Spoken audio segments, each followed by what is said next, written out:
سلامات مدريديستا. واخيرا انتهت مباراة الريال والبايرن، وكلنا بنعرف اللي حصل مع طرد كامافينجا وخروج ريال مدريد المؤلم لريال مدريد، انه كان الامل الوحيد انه ما نطلع بموسم ثاني على التوالي بموسم صفري، ولكن كامافينجا خرب علينا. يعني كنا رايحين نحو ريمونتادا الصراحة يا اخوان، لكن بالشوط الثاني سكرنا وكانت الامور تمام، والاشواط الإضافية كنا فزنا. يعني طرد كامافينجا بالدقيقة 85 نزل 25 دقيقة يا أخوان.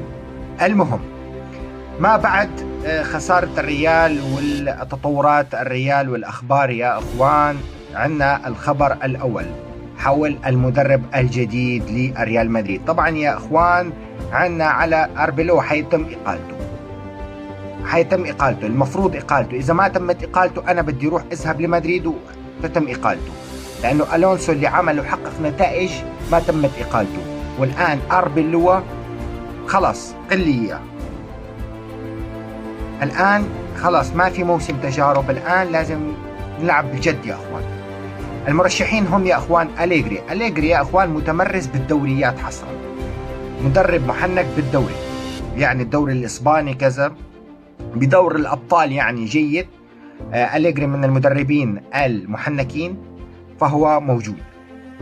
في القائمة يا أخوان موجود بوتشيتينو يا أخوان، كلنا بنعرف مدرب توتنهام، مدرب عنده أفكار جميلة، مدرب شاب موجود على رأس القائمة. في المركز الثالث يا أخوان عندنا ديشامب، وهو مدرب المنتخب الفرنسي الحالي. هل سوف يغادر؟ الأخبار كلها تشير أنه زين الدين زيدان حيتولى تدريب المنتخب الفرنسي، ولكن هل هذا حيحصل؟ ناظرين الأخبار الرسمية. هو مرشح أيضا لتدريب الريال، لكن لا يوجد شيء رسمي. موجود يا أخوان أخبار عن يورجن كلوب يا أخوان، ولكن النادي ينتظر تصريح من كلوب اللي هو سوف يرجع من لأنه كان في التدريب واعتزل من التدريب لفترة، وهل حيرجع وعنده فضول يرجع يكمل تدريب، ولكنه مهتم بريال مدريد ويريد. عندنا في المركز الخامس يا أخوان ممكن ينضاف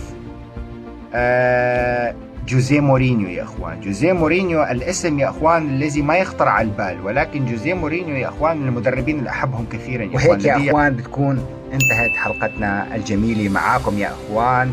لا تنسى اللايك والاشتراك وتابع قناتنا، لأنه قناتنا ومتابعينا الأفضل في العالم وفي المجرة.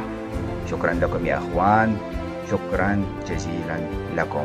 هلا مدريد دائما وأبدا، وتحياتي لإخواننا البرشلونيين. تابعونا يا أخوان للمزيد من الفيديوهات، تابعونا في البثوث المباشرة، سوف نكتسح الساحة.